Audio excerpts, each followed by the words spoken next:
लेकिन बाहर जो सन्यासी खड़े थे उन्होंने गजब का उत्तर दिया, और इस उत्तर में इतना रहस्य छिपा हुआ था कि उस अंधे गुरु की आत्मा आह्लादित हो गई इस प्रश्न के उत्तर को सुनकर। गुरुजी ने अंदर से आवाज दी कि कौन हो?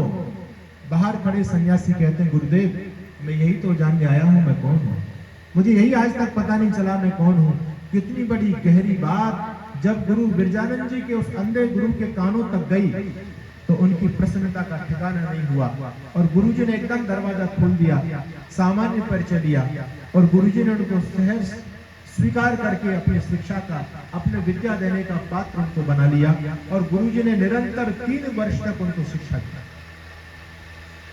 सामान्य व्यक्ति के नहीं थे महर्षि दयानंद। जो सन्यासी पहुंचे उनका नाम था दयानंद सरस्वती। वो सामान्य बुद्धि के नहीं थे।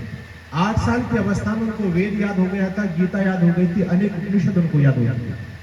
और जब गुरु बिरजानंद जी की दंडी के दरवाजे पर पहुंचे तो आपको जानकारी होनी चाहिए उनकी उम्र 36 साल की थी। सामान्य उम्र नहीं थी, 36 साल की उम्र में पहुंचते हैं।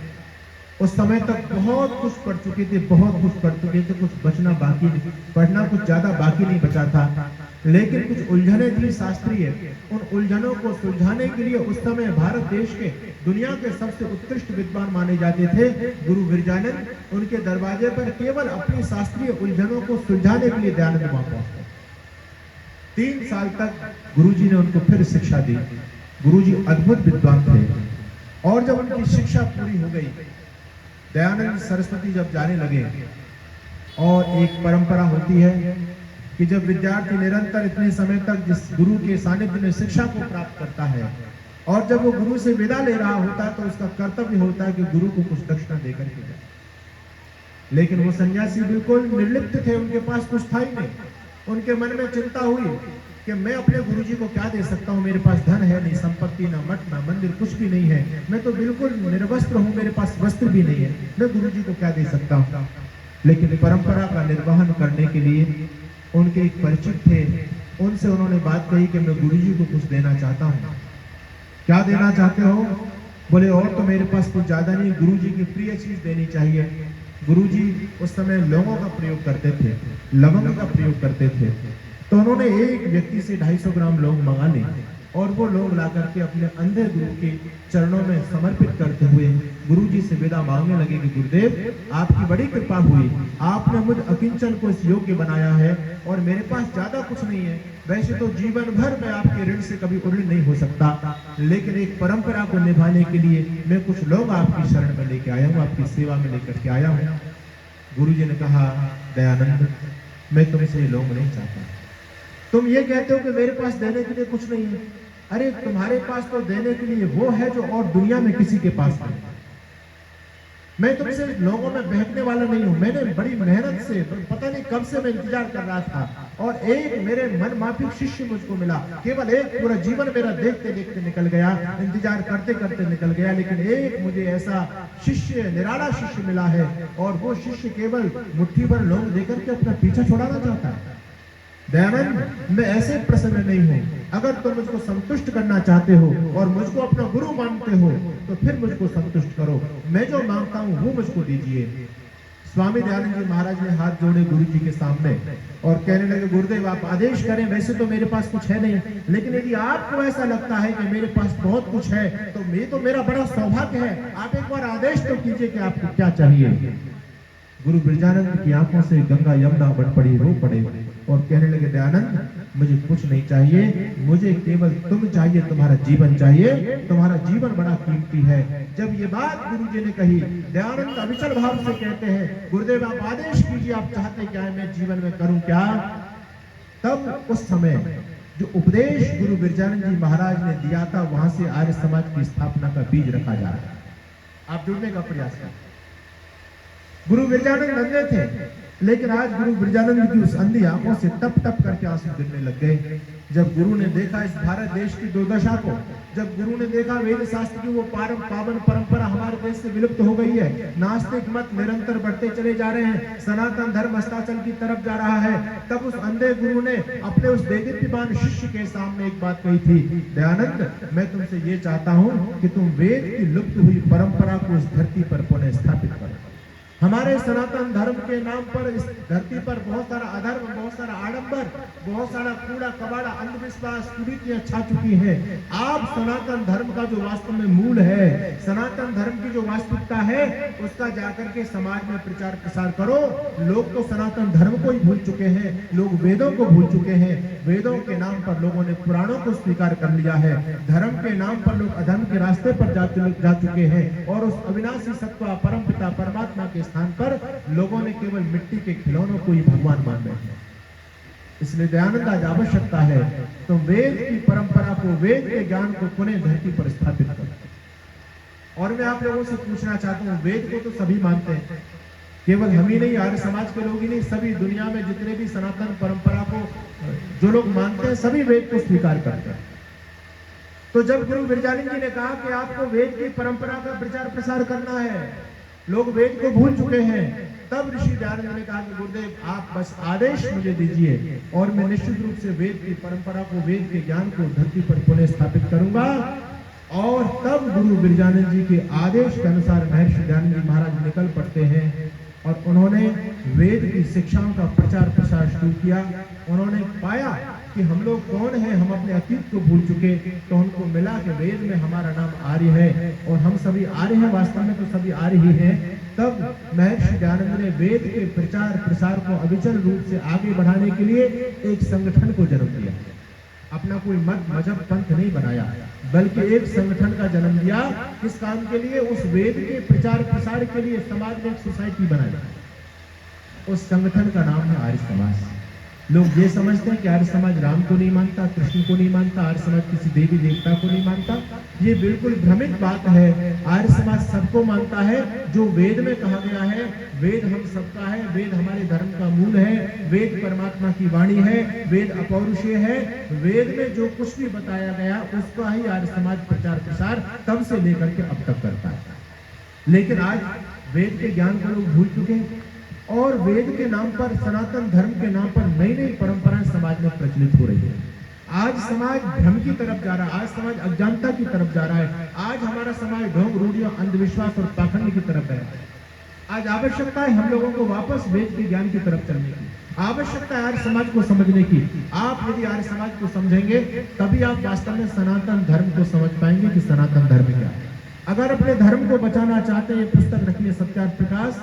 इस पुस्तक को पढ़ना, आप अपने धर्म को, संस्कृति को, देश को बचा सकते हैं और आपको धर्म के बारे में सटीक जानकारी प्राप्त हो सकती है इस पुस्तक के अंदर। बाकी दुनिया में कोई ऐसी पुस्तक नहीं है जो सनातन धर्म के बारे में कंप्लीट नॉलेज रखती है। ऋषि दयानंद जी महाराज ने अपना कोई मत नहीं चलाया, वो तो सनातन धर्म के संरक्षक थे, सनातन धर्म के संवाहक थे। उन्होंने सनातन परंपरा को ही आगे बढ़ाने का काम किया। लेकिन आज समाज में बहुत सारे मत, आडंबर, बहुत सारी ढोंग, रूढ़ियां बढ़ती चली जा रही हैं। और मैं आप लोगों से बस यही निवेदन आज करना चाहता हूं कि हम लोग आर्य समाज को समझ करके, यदि आप आर्य समाज को समझ पाएंगे, जुड़ पाएंगे आर्य समाज से, तभी अंधविश्वास से बच पाओगे। देखो, बड़ी बड़ी डिग्रियां हासिल कर लेना, इंजीनियर, डॉक्टर बन जाना, IAS, IPS बन जाना, इससे व्यक्ति ये नहीं हो गया कि वो व्यक्ति बिल्कुल परफेक्ट है।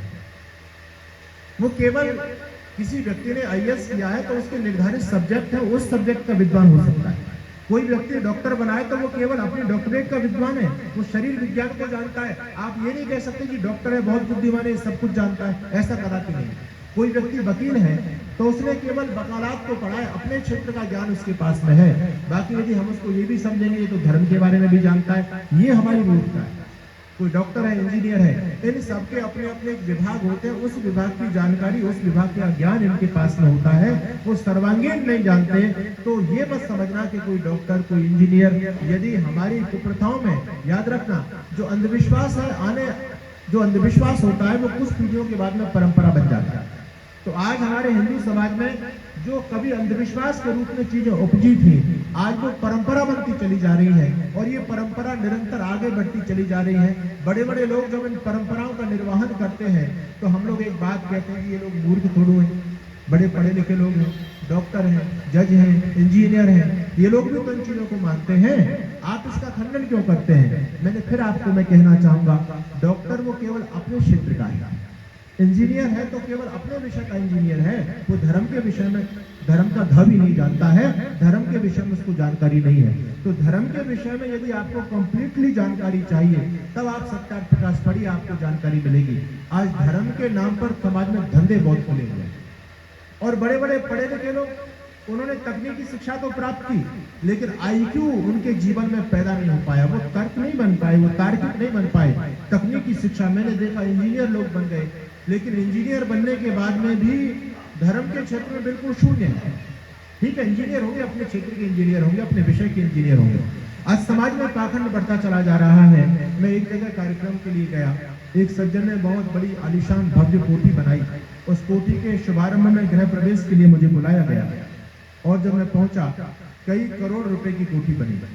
इंजीनियर लोगों की हालत मैं आपको बता रहा हूँ, पढ़े लिखे लोगों की हालत बता रहा हूँ, जिनको हम कहते हैं समाज की क्रीम है। हाँ, क्रीम होगी अपने क्षेत्र की, लेकिन हर क्षेत्र में हम उनको पूरा मान लें, ये हमारी बात। इंजीनियर साहब ने करोड़ों रुपए की कोठी बनाई और कोठी बनाई तो जब गृह प्रवेश होता है तो आप लोग जानते हैं उसका बहुत जबरदस्त डेकोरेशन किया, सजावट की गई, बड़ी बड़ी फूल मालाओं से लाद दिया गया, बड़ी बड़ी झलरें लाइट के डेकोरेशन किया गया, बहुत सुंदर आलीशान बंगला बनाया। लोग देख करके प्रसन्न हो रहे थे, मैं भी देखा तो मैंने देखा कि बहुत सुंदर भव्य भवन बनाया है। मैंने उनको बधाई दी और मैंने कहा आपने इसको सजाया भी बहुत गजब से है। कहने लगे स्वामी जी इसमें जो फूल लगे हैं, गुलदस्ते हैं, बहुत सारे फूल तो भारत देश से नहीं विदेश से मंगाए। मैंने कहा अच्छा, बहुत अच्छी बात है। मैंने की बहुत अच्छी खुशबू भी आ रही है। मैंने जब दृष्टिपात किया तो कोठी बहुत अच्छी बनी हुई थी, लेकिन उस कोठी के ऊपर एक टायर लटका हुआ था।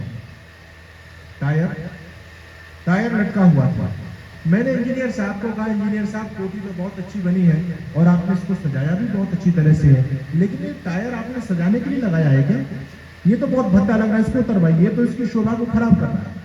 तो कहते हैं स्वामी जी आप कैसी बात करते हैं, आप सब जानते हैं ये हमने सजावट के लिए नहीं लगवाया, ये तो हमने नजर न लग जाए इसलिए लगवाया।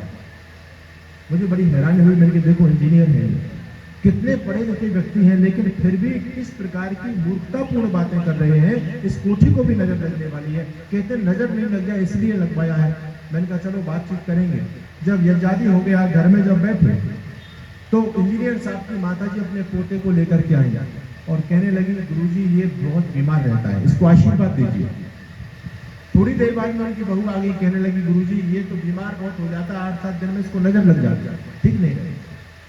मैंने कहा बहन जी फिर आप परेशान क्यों, नजर लग जाती है। एक छोटा सा टायर इसके गले में भी लटका दिया।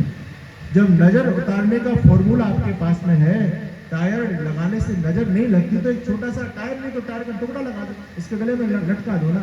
जब टायर नजर उतारने का काम करता है तो ये भी तो काम करेगा। आप लोग भी घर बनाते होंगे, मैं देखता हूँ बहुत से लोग सुंदर घर बनाएंगे और उसमें एक मिट्टी का क्या बोलते हैं उसको, कलश, करसिया बोलते हैं, क्या बोलते हैं उसको, हांडी, और हांडी को उल्टा करके उसके पेंडे में काला काला लगा करके और फिर सफेद सफेद से कुछ छाप करके और उसको रख देते हैं। बोले ये क्या है? बोले नजर को रोकती है। मैंने वो तोप है क्या जो नजर को रोकेगी?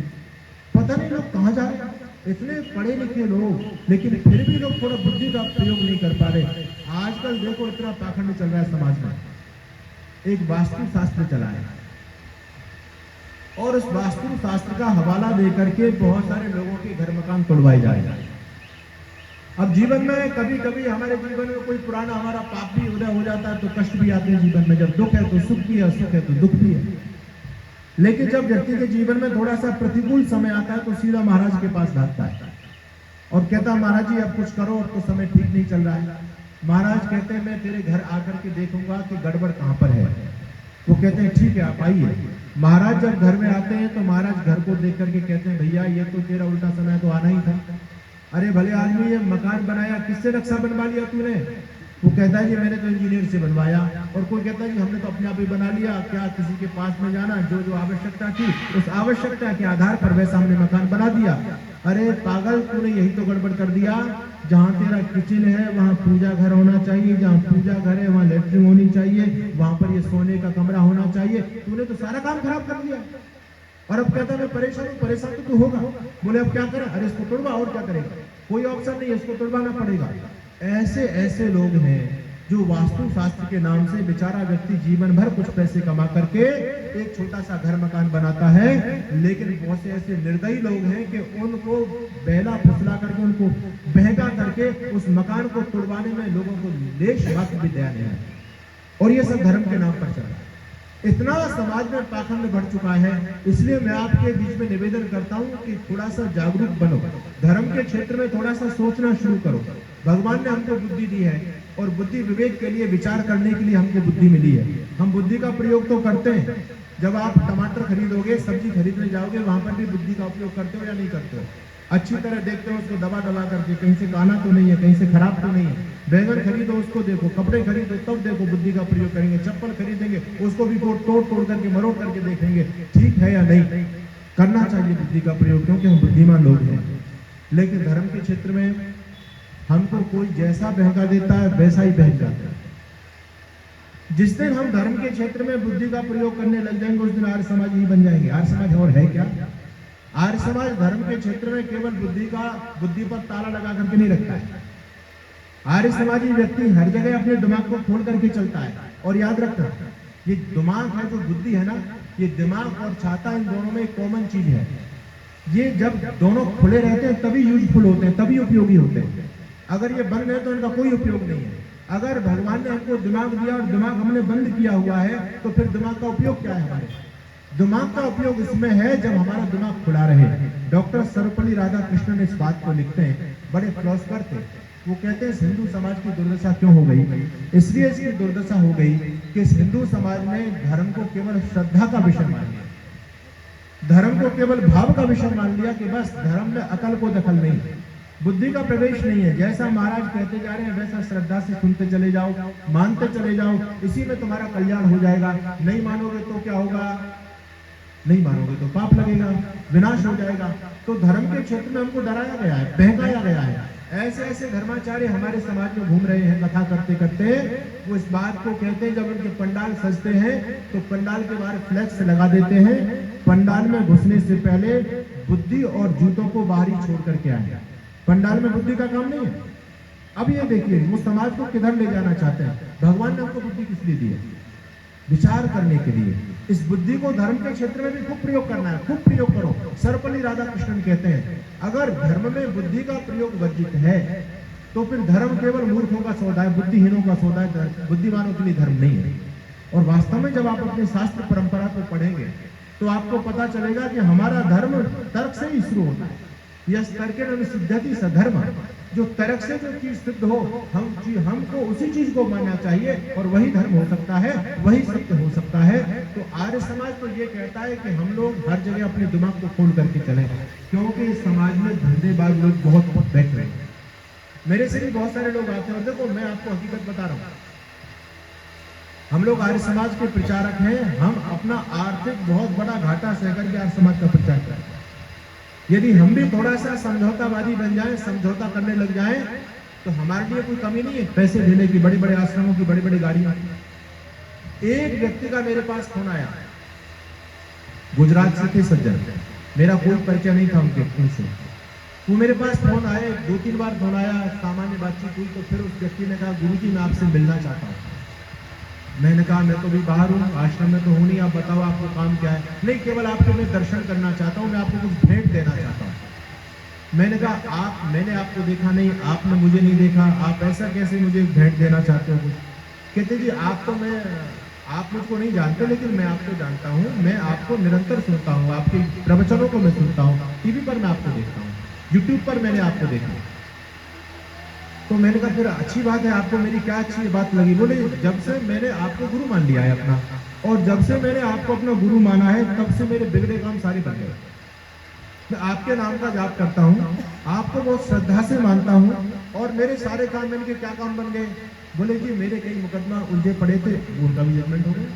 मेरी फैक्ट्री में दिक्कत आ रही थी, वो फैक्ट्री मेरी चलने लगी। मैंने कहा अच्छा। मैंने कहा आपने केवल गुरु मान लिया, इतने मात्र से आपके काम बन गए। हमारे तो बहुत सारे काम बिगड़े पड़े, हम अपने काम को नहीं बना पा रहे, और आप हमको गुरु मानकर आपने सारे काम बना लिए।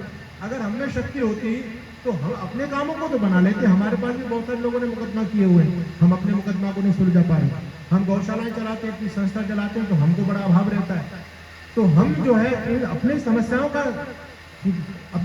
को नहीं सुलझा पा रहे हैं, उनका समाधान नहीं कर पा रहे हैं। और आप कह रहे हैं कि आपने जब से मैंने आपको अपना गुरु बना लिया तब से मेरी सारी समस्याएं खत्म हो गई। ये बात तो मेरी समझ में नहीं आती। जब आपका गुरु खुद उलझनों में उलझा हुआ है और आप उसको गुरु मानने मात्र से कैसे अपनी उलझनों को सुलझा सकते हैं? मैंने उसको समझाने का प्रयास किया, लेकिन बस वो भी ऐसा ही था। बोले जी आप गुरु जी आर्य समाजी हैं क्या? मैंने कहा हाँ बिल्कुल पक्का आर्य समाजी हूं। बोले तभी आप ऐसी बात कर रहे हैं। उसके बाद उस व्यक्ति का फोन नहीं आया। अब आप ये देखिए, अगर मैं उसको थोड़ा सा बेला फुसला लेता तो निश्चित रूप से वो लाख 2 लाख रुपए तो देकर के जाता, इससे कम क्या देगा। तो ऐसे गुरु घंटाल समाज में बहुत घूमते हैं, इसलिए जागरूक सावधान होने की आवश्यकता है। मेरे इसके सज्जन मेरे मित्र हैं, बड़े धर्माचार्य हैं, वो कहने लगे कि स्वामी जी इतने दिन आपको होंगे प्रचार प्रसार करते करते, ये हिंदू समाज संभल जाएगा क्या, आपको लगता है? मैंने कहा देखो संभले ना संभले अपना काम है धर्म का प्रचार करना, लोगों को सही रास्ता बताना। अब ये उनकी इच्छा है, लोग कितने जागे, अरे कोई जागे ना जागे ये काम उसका, अपना तो कर्तव्य आवाज लगाते रहना। हम तो समाज के चौकीदार हैं, हम तो समाज को जगाते रहेंगे, जागते रहो, लोगों को कहते रहेंगे। लोग जागे ना जागे ये लोगों का काम है। बोले ये कोई बुद्धिमत्ता की बात नहीं है, आप अपने जीवन को ऐसे खराब कर रहे हो। थोड़ी सी कुछ टिप्स सीखो अपने जीवन में, और आप यदि चाहते तो मैं आपको बता सकता हूँ। मैंने क्या टिप्स हैं? बोले देखो यार समाज का प्रचार आपने कर लिया, कोई यार समाजी नहीं बनता, दुनिया पाखंड की तरफ भाग रही है। आप भी यदि ऐसे ही चलोगे तो आप दुनिया में छा जाओगे, बड़े बड़े आश्रम बन जाएंगे, लाखों आपके शिष्य बन जाएंगे, बड़ी बड़ी गाड़ियों में आपके पास काफिला होगा। मैंने कहा करना क्या है? बोले करना ये कि थोड़ी सी कुछ समझौताबाजी बन जाओ। आप आर्य समाज के विद्वान है, मैटर आप लोगों के पास में खूब है, बढ़िया सुंदर मैटर है आप लोगों के पास में, लेकिन थोड़ा सा उसको परोसना आना चाहिए। कैसे परोसना है? आप लोग सीधी सीधी बात कहते हैं, लोग सीधी सीधी बात में घासे में नहीं आते, लोगों को थोड़ा बहकाना पड़ता है। थोड़ा अपना बड़प्पन दिखाओ कि हमारे पास ये सिद्धियां हैं, हमारे पास आने से ये हो जाएगा वो हो जाएगा। वो कहता हम आपको सारी टिप्स बता देंगे, आप हमारे मित्र हैं। मैंने कहा मित्र आप हमको समझ नहीं पाए, हम इस परंपरा से आते हैं जो हमारा गुरु महर्षि दयानंद, जो कभी प्रलोभन में नहीं फंसा। अरे तुम्हारे पास तो क्या संपत्ति है? हमारे गुरु महर्षि दयानंद को तो राजा राजगद्दी सौंप रहा था और उस ऋषि ने 1 मिनट में ठुकरा दी। राजा कहता है एक बार दयानंद महाराज एक बार विचार कर लो, इतनी संपत्ति देने वाला कोई नहीं मिलेगा आपको। तो मेरे गुरु महर्षि दयानंद कहते हैं राजन कैसी बात करते हो, ये बात तो तुम्हारी सही है कि इतनी बड़ी संपत्ति शायद मुझको देने वाला कोई दूसरा न मिले, लेकिन ये भी याद रखना कि इतनी बड़ी संपत्ति को ठोकर मारने वाला भी दयानंद के अलावा तुमको दूसरा नहीं मिलेगा। मैंने कहा हम तो उस पावन परंपरा से आते हैं, हम कभी समझौता नहीं करते। मैंने कहा और आपके पास फॉर्मूला क्या है, आप जरा एक दो बार बताएंगे? बोले बता देंगे, आओ हमारे साथ। एक बार मैं उनके आश्रम में गया, तो मैं आपको बता रहा हूँ, मैं नाम किसी का नहीं लेता क्योंकि मामला गड़बड़ हो जाता। एक बार मैंने एक नाम लेकर के एक भाषण दे दिया और वो भाषण इतना ज्यादा पॉपुलर हुआ, इतना ज्यादा वो नहीं क्या बोलते हैं उसको, हाँ वायरल हो गया, वीडियो वायरल हो गया। उस वीडियो के वायरल होने से मेरे पर लगभग 90 FIR दर्ज हुई। तब से मेरे को लोगों ने वो दिया कि स्वामी जी व्यक्तिगत टिप्पणी किसी पर मत किया करो, सामान्य बात किया करो। मैंने कहा चलो ठीक है। तो वो सज्जन हमने देखा, देखो बड़ी विचित्र स्थिति। मैं आपको केवल बचाना चाहता हूँ पाखंड से, आर्य समाज को समझने का प्रयास कीजिए। एक महाराज के पास में 2 व्यक्ति आए, सेठ लोग थे, और आकर के महाराज से कहने लगे महाराज बहुत परेशान है, फैक्ट्री नहीं चल रही, लेबर भाग जाती है ना, गाड़ियों में एक्सीडेंट हो रहे हैं, दिन ठीक नहीं है, कुछ कीजिए। गुरुजी बोले भाई देखो हो सकता है तुम्हारे ऊपर किसी ने कुछ करा दिया हो, ये तो एक देखने का विषय है, ये तो हमको सोचना पड़ेगा। बोले महाराज तभी तो आपके पास आए, आप ज्ञाता है, आप बताइए हमारे ऊपर किसने क्या कराया। बोले मैं कुछ नहीं बताऊंगा, तुम एक काम करो, ये नारियल पड़े हैं, नारियल एक उठा करके लेके आओ। वहाँ नारियल पड़े हुए थे, वो नारियल लेकर के आता है और कहता है इस नारियल को अपने घर लेके जाओ, इसमें कलावा लपेट लो। मौली से उसको लपेट दिया गया। गुरुजी ने 2 बार मंत्र पढ़े और कह दिया गुरुजी क्या करना? बोले कुछ नहीं करना, इस नारियल को लेके जाओ और रात को जब सोते हो तो अपने सिरहाने के पास में इसको रख के सो जाना। बोले ठीक है। फिर क्या करना? बोले कल हमारे पास लेके आना इसको। वो लेकर के गया, दोनों व्यक्ति लेकर के जाते हैं, अपने सिरहाने के पास में रख करके सोते हैं। जब दूसरे दिन लेकर के आते हैं तो बोले गुरुजी अब क्या करना है? बोले इसको फोड़ो इसको। अगर तुम्हारे ऊपर किसी ने कुछ कराया होगा तो तुमको पता चल जाएगा, अभी पता चलेगा, इसको फोड़िए। जैसे उस व्यक्ति ने उसको फोड़ा हो और फोड़ते ही साहब उस व्यक्ति की तो हालत खराब हो गई। जैसे ही थोड़ा उसमें से खून निकला, उसमें से बाल निकले, उसमें से पिन निकले, तरह तरह के उसमें से आइटम निकले, और वो देख करके व्यक्ति तो जो मोटे मोटे पेट के लोग जो बैठ नहीं पा रहे थे, वो गुरुजी के सामने साष्टांग लेट गए और कहने लगे, गुरुजी आप बचा लो। गुरुजी कहते हैं, देख लिया कितना भयंकर तेरे ऊपर किसी ने कुछ कराया हुआ है। ये तो बेटे तेरे दिन ठीक थे, तू ठीक समय पर हमारे पास में आ गया, अगर कुछ दिन और लेट हो जाता तो सब कुछ चौपट होने वाला था। तू देख नहीं रहा है कितना भयंकर तेरे ऊपर किसी ने कराया है। हाँ गुरुजी, अरे देखो नारियल में खून निकल रहा है। अब गुरुजी ने जब देखा सब कुछ करा करके बोले, अब क्या करना है? बोले चिंता मत कर, अब तू हमारी शरण में आ चुका है तो तेरा उद्धार करना हमारा काम है। हम गुरु किस बात के, निश्चिंत रहे, हम सब समस्या का समाधान करेंगे। गुरुजी ने उससे सेटिंग की, ये अनुष्ठान कराना पड़ेगा। अब 2.5-5 लाख रुपए जैसे भी जो पार्टी जमी, उस प्रकार से गुरुजी ने अपना अनुष्ठान तय कर लिया। और अनुष्ठान तय करने के बाद में हमने पूछा ये मामला क्या है, तो कहने लगे ये मामला कुछ नहीं है, ये मामला तो बड़ा सरल है। बोले क्या मामला है? बोले जो नारियल देख रहे हो ना, इस नारियल में आप इसकी जटाजूट होता है उसको हटा करके देखो, इसकी आंखें होती हैं, इसमें एक आंख है बड़ी वाली, उस आंख को हम लोग खोलते हैं पेचकस से, उस आंख में छेद करके, और उसमें लाल पानी, बाल, पिन, जो भी कुछ आपको भरना है आप उसमें भर दीजिए। ऊपर से केमिकल से उसके छेद को बंद कर दीजिए, और जो आपने बाल उसके काटे उन बालों को फिर दोबारा से फेविकोल आदि से बड़ी बुद्धिमत्ता के साथ में चिपका दीजिए, जिससे किसी को ये नहीं पता चले कि इसके साथ कुछ छेड़खानी हुई है पहले। और गुरुजी सारा का सारा करामात करके ऐसा नारियल पटक के रख देते हैं, आदमी समझता है ये तो नया नारियल है, कुछ है ही नहीं। और गुरुजी ने सारा खेल पहले कर दिया। अब जब व्यक्ति उसको जब फोड़ेगा तो उसमें तो लाल पानी हो तो खून निकलेगा, उसमें तो बाल निकलेंगे, क्योंकि करामात तो गुरुजी पहले कर चुके हैं। और भोले भाले लोग ऐसे पाखंड में फंस जाते हैं, ऐसे पाखंड में फंस जाते हैं कि फिर वो अधर्मी लोग, पाखंडी लोग उनको खूब फंसा करके अपना उल्लू सीधा कराते हैं। हम लोग आपको यथार्थ बता रहे हैं, देखो हकीकत बात है, ये सारा का सारा पाखंड, इन चीजों से डरने की आवश्यकता नहीं है। भूत प्रेत साकनी डाकनी है ना, जिन पिशाच भैरू, पता नहीं किस किस के नाम से समाज को ऐसा डराया जा रहा है। इन पाखंडी लोगों ने अपनी दुकानें खोली हुई हैं। मैं आपसे ये निवेदन करना चाहूंगा, इनकी कोई भी, इनसे डरने की आवश्यकता है ही नहीं, इनका कुछ अस्तित्व है ही नहीं, इनकी कोई सत्ता है ही नहीं। और यदि आप लोग बहुत सारे नए बंधु बैठे हैं, वो ये कहते हैं नहीं महाराज जी होते हैं भूत प्रेत भी, जिन पिशाच भी सब होते हैं, ये शनि राहु केतु सब होते हैं, तो हम तो कहते हैं भैया यदि है इनमें कुछ शक्ति और ये होते हैं तो हमारे ऊपर चढ़वाओ। आप शनि को देखते हैं, शनि हमारा कुछ बिगाड़े, हमारे ऊपर चढ़वाओ। अब राहु को हमारा देखते हैं, राहु क्या करे? कुछ नहीं है, मन के भ्रम है, कोई जिन्न पिशाच हो, कोई भूत हो, हमारे ऊपर छोड़ करके देखे, हमारा कोई अनिष्ट करवाए। लोग करते नहीं, टोटका वोटका करते फिरते लोग, बहुत सारे लोग बोले जी हमने उस पर टोटका कराया, उसके पास गए ये करा दिया। अरे करा दिया, हमारे ऊपर करा के देखो कोई। अगर इन टोटकों से कुछ होता ना, अगर कुछ ऐसा कराने का कोई चक्कर होता तो एक बार सोचो, आज मोदी से सारे के सारे लोग जो विपक्ष के सारे परेशान, सबकी दुकानें बंद कर दी मोदी ने अकेले ने। अगर ये कोई तांत्रिक व्यक्ति होता और यदि ये सारी बात हकीकत होती तो आप क्या सोचते हैं, मोदी को छोड़ देते लोग? अरे कब का राम नाम सत्य करा देते उसका, लेकिन वो रुक नहीं पाया, दूसरी योजना में भी प्रधानमंत्री बन गया, लोग कुछ नहीं बिगड़ पाए। ऐसे जो तांत्रिक लोग हैं ये समाज को केवल बहकाने का काम करते हैं।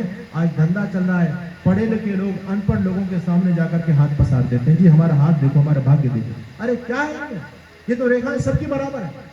कभी भी ज्योतिष के चक्कर में मत पड़ना, इन पाखंडियों के चक्कर में मत पड़ना। ये ज्योतिषी बिल्कुल सफेद झूठ बोलते हैं। और यदि कोई कहता हो जी नहीं सत्य बोलते हैं, मेरा यूट्यूब पर एक वीडियो है, मैंने पूरे पाखंडियों को चैलेंज दिया और मैंने कहा ज्योतिष के विद्वानों को शास्त्रार्थ की खुली चुनौती, आप यूट्यूब पर पढ़ सकते हैं, वीडियो को सुन सकते हैं। लोगों ने बकवास तो की लेकिन कोई शास्त्रार्थ करने के लिए नहीं आया। मैं ज्योतिषियों की पोल खोल देता हूँ अच्छी तरह से। मैं भी जब बचपन में था तो इतने आर्य समाज के दृढ़ संस्कार नहीं थे, और आप लोग भी चाहे आर्य समाज के सत्संग में आकर के बैठे, मैं कितना ही ज्योतिष का खंडन कर जाऊं यहाँ पर, फलित ज्योतिष का, गणित ज्योतिष का मैं खंडन नहीं करता। गणित ज्योतिष तो बिल्कुल यथार्थ है। सूर्य सिद्धांत हमारे ज्योतिष शास्त्र का मुख्य ग्रंथ है भास्कराचार्य का, उसमें कहीं भी फलित ज्योतिष की कोई चर्चा नहीं है। अब नए नए ज्योतिष शास्त्र के नाम से मार्केट में नई नई पुस्तकें उपलब्ध हो रही हैं, वो में सब कुछ दुकानदारी चल रही है, उन पुस्तकों में कुछ भी सच्चाई नहीं। तो मैंने 2-3 ज्योतिषियों को अपने हाथ दिखाए, तो मुझे बताया ज्योतिषी ने 3 बात बताई। कहता भैया पहली बात तो ये है कि तेरे हाथ में विद्या की रेखा नहीं है, तू मूर्ख रहेगा, पढ़ लिख नहीं पाएगा। अगर मैं मूर्ख होता तो तुम राजस्थान से मुझे यहाँ क्यों बुलाते? मैंने 3 विषयों में आचार्य किया और 2 विषयों में एमए किया है। आगरा विश्वविद्यालय से हिंदी और संस्कृत में एमए किया है और 3 विषयों से मैंने दर्शन, निरुक्त और व्याकरण में आचार्य किया है। उसकी वो बात झूठ निकली। दूसरी बात उसने कही कि तेरी 2 शादी होगी, मेरी एक भी नहीं हुई, मैं बाबा जी बना बैठा। उसकी ये बात भी बिल्कुल झूठ, निराधार था। और तीसरी बात उस व्यक्ति ने कही, तेरे जो है ना, तेरे भाग्य में लक्ष्मी नहीं है, बिल्कुल नंगा ही रहेगा, कुछ तेरे पास धन संपत्ति नहीं है। वैसे हम सन्यासी, हमारे पास कुछ भी नहीं है, सब कुछ दिया हुआ है, आप लोगों का ही है, लेकिन हमारी 16 गौशालाएं चलती है, गुरुकुल चलता है, वृद्धाश्रम चलता है और उसमें इतने बड़े पैमाने पर काम चलता है, ये बिना धन के नहीं चलते। तो मेरे जीवन में जो उसने 3 बात बताई, एक भी बात सत्य नहीं निकली। अच्छा, आप लोग बताओ, आप एक ही राशि के यहाँ पर भी बहुत सारे लोग बैठे हुए होंगे और आपके कॉलोनी में जहां आसपास आप रहते हैं, कानपुर की तो बात छोड़ दो, कानपुर में तो एक राशि के हजारों लोग होंगे। क्या सारे के सारे लोगों के जीवन में एक जैसा ही घटनाक्रम घटित होता है? सबका जीवन अलग अलग, किसी में दुख है, किसी में दुख है, किसी के जीवन में सुख है, किसी पर ये दिक्कत आ गई, किसी पर ये दिक्कत आ गई, सबका जीवन अलग अलग है। कमाल की बात है। और लेकिन फिर भी राशि के चक्कर में पड़े, फिर भी सुबह से उठ करके अखबार देखेंगे, बोले आज मेरे भाग्य में क्या लिखा है, मेरी राशि में क्या लिखा है। कुछ भी नहीं है, बिल्कुल निर्द्वंद होकर के जिए, कुछ भी नहीं, इन चीजों से घबराने की आवश्यकता नहीं है। याद रखना, ये ग्रह नक्षत्र जिन लोगों को हमको ऐसा पागल बना दिए, तेरे ऊपर शनि चढ़ गया, तेरे ऊपर राहु केतु चढ़ गया, ये चढ़ने वाली चीज नहीं है। आदमी इनके ऊपर चढ़ जाता, ग्रहों के ऊपर, अपने विवेक और बुद्धि से लोग मंगल तक पहुंच गए और हम शनि से डर करके घर में बैठ गए। उनसे पूछो जी शनि क्या है, कहते हैं ग्रह है। कितना बड़ा जी? बहुत भारी ग्रह। अरे इतना बड़ा ग्रह यदि किसी आदमी के ऊपर चढ़ेगा तो आदमी को पता नहीं लगेगा क्या?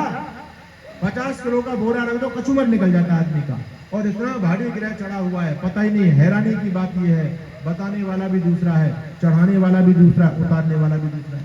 जिस पर चढ़ा हुआ है, यदि उसको ना बताया जाए तो कोई दिक्कत नहीं, और लेकिन जब बता दिया, ओ आदमी एकदम टेंशन में आ गया, बोले महाराज अब कुछ उपाय करो, अब इसको उतारो। तो मैं आप लोगों के बीच में निवेदन कर रहा हूँ, इनकी कोई भी सच्चाई नहीं है। कि जिन्हें पिशाच, ये टोना टोट के कुछ भी नहीं है। मैं एक कार्यक्रम के अंदर गया पश्चिमी उत्तर प्रदेश में, अभी 3-4 महीने पहली बात है। मैंने रात को पाखंड का जबरदस्त खंडन किया। एक व्यक्ति टोटका कर गया आर्य समाज के गेट के सामने, बिल्कुल आपके यहाँ टोटका करते नहीं करते लोग, टोटका कर गया। अब टोटका जब किया तो मैंने कहा सेवक से, भैया गेट खोल, मुझे गाड़ी निकालनी है, मुझे सुबह जल्दी जाना है। 4 बजे मैंने गेट खुलवाया और जब सेवक ने देखा तो सेवक तो डर गया, वो आर्य समाज थोड़ी था, सेवक तो बेचारा वैसे ही। बोले महाराज ये तो अभी आपका अपशकुन है, अभी मत जाओ आप। मैंने कहा क्यों? अरे मुझको तो 7 बजे जाके यज्ञ शुरू कराना है। बोले ना ना, देखो ना आपने टोटका कर गया है। मैंने कहा भले आदमी, रात को मैंने इतना पाखंड का खंडन किया, तू फिर भी नहीं कुछ समझ पाया? अरे ये टोटका हमारा क्या बिगाड़ेगा? कहाँ है? बोले देखो गेट पर ही करके गया है। मैंने जाकर के देखा तो मैंने देखा तो उसने सेब रखे थे, 2 सेब, और डाबर आंवले की 10 रुपए वाली तेल की शीशी, एक कंगा और बहुत सारी चीजें भी थी। कुछ माता बहनों के जो है ना वो श्रृंगार श्रृंगार की चीजें होती हैं। मैंने उससे कहा भाई देख सुन, जो मेरे काम की चीज थी ये तो मैंने ले ली, अभी मैं रास्ते में जाऊंगा, भूख भी लगेगी, तो 2 सेब मैंने रख ली, आराम से धो के खा लूंगा। और तेल मेरे पास निपट गया, तेल नहीं है तो तेल की शीशी मेरे काम आ जाएगी। कंगा भी ले जाऊंगा क्योंकि दाढ़ी में काम करने का काम आ जाएगा। अभी मेरा कंगा टूट गया तो भाई भानु प्रकाश जी ने मुझे दे दिया। तो मैंने कहा और बाकी तेरे काम की, तो गृहस्थी आदमी है, डरे मत, इसमें जो चूड़ी बूढ़ी है तेरी पत्नी के काम आ जाएंगी। अब उसने लिया हो ना लिया हो, वो भगवान मालिक है। मैं तो अपने काम की चीज लेकर के आ गया, मेरा कुछ बिगड़ गया क्या? बोलो कुछ नहीं है। लोग बैठ में डरे बैठे हैं, भैया ये फूंक निकल रही है। मैं हरियाणा में कार्यक्रम में गया, एक के आंगन में कोई व्यक्ति टोटका कर गया, और जब मैंने देखा भीड़ इकट्ठी वहां पर, मैंने कहा क्या दिक्कत है? कि टोटका कर गया। मैंने जाके देखा तो वहां एक आटे का लड्डू सा पड़ा, गांव में उसने कोई अपने ढंग का टोटका किया, और जहां पर आटे का लड्डू पड़ा था उससे 5-5 फीट लोग दूर खड़े थे, उसके पास नहीं आ रहा है कोई। ऐसा पता नहीं है एटम बम फटने वाला है क्या? लोगों की हवा खराब। मैंने कहा तो दिक्कत क्या है? कोई कर गया तुम उठा के फेंक दो। कहते महाराज ऐसे दोनों फेंक देंगे कोई इसको उठा के। मैंने कहा क्यों? बोले ऐसे नहीं उठाएंगे इसको। मैंने कहा जेसीबी बुलाओगे क्या उसको उठाने के लिए? तुम पर उठाया नहीं जा रहा है। बोले जी ऐसे नहीं उठाएंगे, हमारी बस की बात नहीं है। मैंने कहा मैं उठा दूं तो? बोले महाराज बड़ी कृपा होगी, आप उठा दो। आपका क्या? आपका सन्यासी, आपका समाज के कल्याण के लिए, आपके आगे पीछे कौन है? तो मैंने कहा चलो आपका भ्रम निकलना चाहिए। मैंने उसको उठाया, मेरा कुछ बिगड़ा?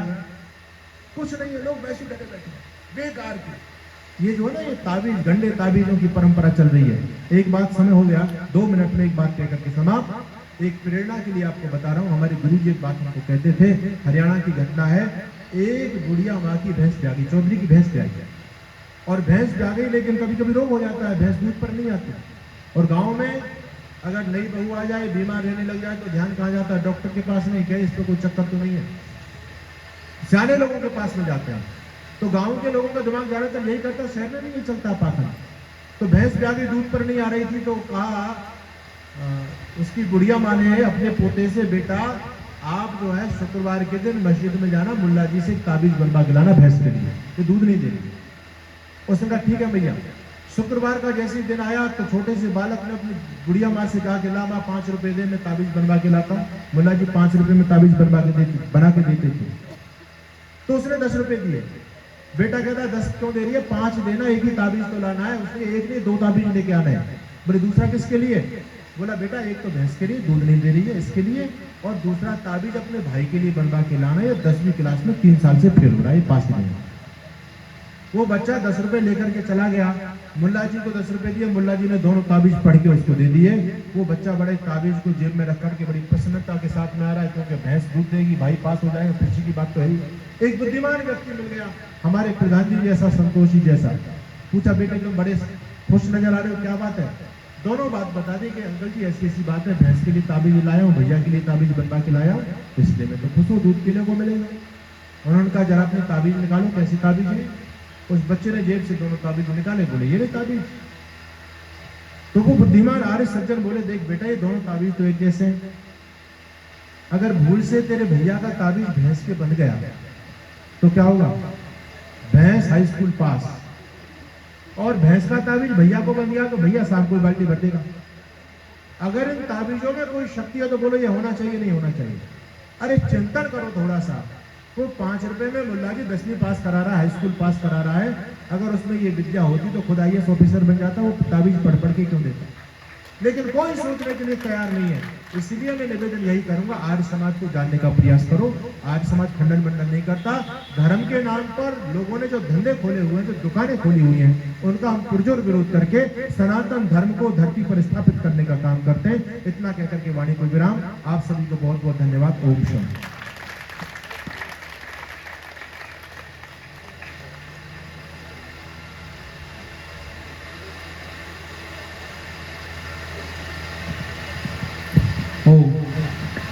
सभी लोग कृपया बैठे रहेंगे। बस छोटा सा 1-2 कार्यक्रम है, इसके बाद